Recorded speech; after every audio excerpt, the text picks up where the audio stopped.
Hi friends, welcome back to my channel అండి, కీర్తి Sam vlogs. So ఇవాళ వచ్చేసి నేను మీకు డబుల్ మార్కర్ టెస్ట్ అనేది చెప్తాను. సో డాక్టర్ వచ్చేసి ఈ టెస్ట్ అనేది నాకు కూడా రెఫర్ చేశారండి ఆఫ్టర్ ఎన్టీ స్కాన్ వచ్చేసి. సో ఈ టెస్ట్ అనేది ఎలా రీడ్ చేయాలో అండ్ వాల్యూ కరెక్ట్గా ఉందా లేదా మనం తెలుసుకుందామండి. అండ్ ప్లస్ నార్మల్ వాల్యూ ఎంత ఉండాలి అది కూడా చెప్తాను. సో డబుల్ మార్కర్ టెస్ట్ని కూడా డ్యూయల్ మార్కర్ టెస్ట్ అని కూడా అంటారండి. ముఖ్యంగా ఇందులో వచ్చేసి మనకి 2 మార్కర్స్ చెక్ చేస్తారు. ఫస్ట్ వన్ వచ్చేసి బీటా హెచ్సిజీ వాల్యూ వచ్చేసి అండి. ఇంకా సెకండ్ వన్ వచ్చేసి PAPP A plasma protein value check చేస్తారు. సో ఇందులో ఏంటంటే down syndrome and Edward syndrome check చేస్తారు. ఈ 2 టైప్స్ ఆఫ్ సిండ్రోమ్స్ అనేది మనకి పుట్టబోయే బేబీకి అనేది ఉందా అనేసి చెక్ చేస్తారు.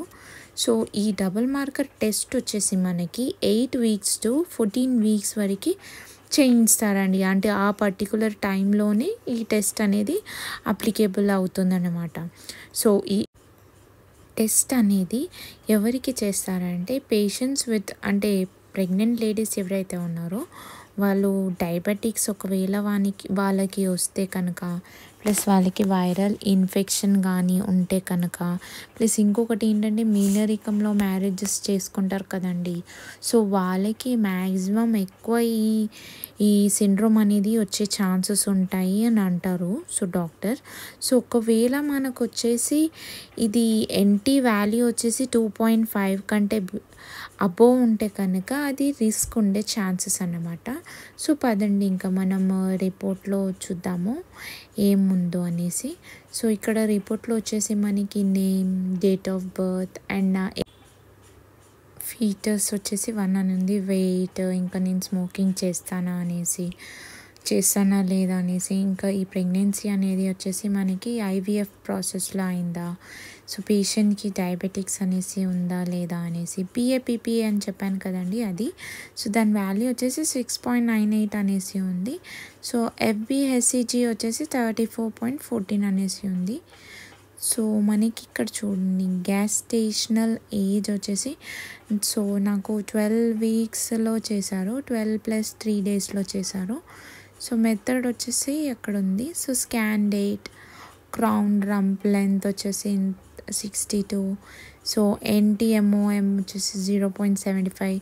సో బేబీకి నసల్ బోన్ అనేది ప్రెజెంట్ ఉందా లేదా అనేసి కూడా, సో ఎవరైతే స్కాన్ చేశారో ఆ డాక్టర్ నేమ్ కూడా మెన్షన్ చేశారు ఈ డబుల్ మార్కర్ టెస్ట్లో వచ్చేసి. సో నాకు వచ్చేసి the calculated risk for trisomy 21 with nuchal translucency is below the cut off అని ఉంది, విచ్ ఇండికేట్స్ లో రిస్క్ అనేసి ఉంది. సో నాకు ఎటువంటి రిస్క్ అయితే లేదు అనేసి ఇక్కడ మెన్షన్ చేశారు. సో నెక్స్ట్ ఇంకా మనము ఈ గ్రాఫ్ ఏదైతే ఉందో ఆ గ్రాఫ్లో కూడా ఒకసారి చూద్దాం. అక్కడ గ్రాఫ్లో క్లియర్గా ఇచ్చారు ఇక్కడ కట్ ఆఫ్ ఉంది అనేసి. సో పదండి ఒకసారి గ్రాఫ్ కూడా చెక్ చేద్దాము.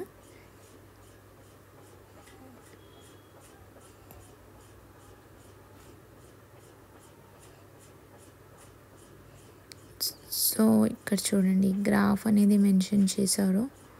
సో నాకు ఆ రేట్ ఏదైతే విత్ న్యూకల్ ట్రాన్స్ఫ్లూయెన్సీ ఏదైతే ఉందో అది వచ్చేసి 1:10,000 అనేసి ఉంది, విచ్ రిప్రజెంట్స్ లో రిస్క్ అనేసి ఉంది. సో నాకైతే ఎటువంటి రిస్క్ అయితే లేదు అని మెన్షన్ చేసి ఉంది కాబట్టి నో ఇష్యూస్. సో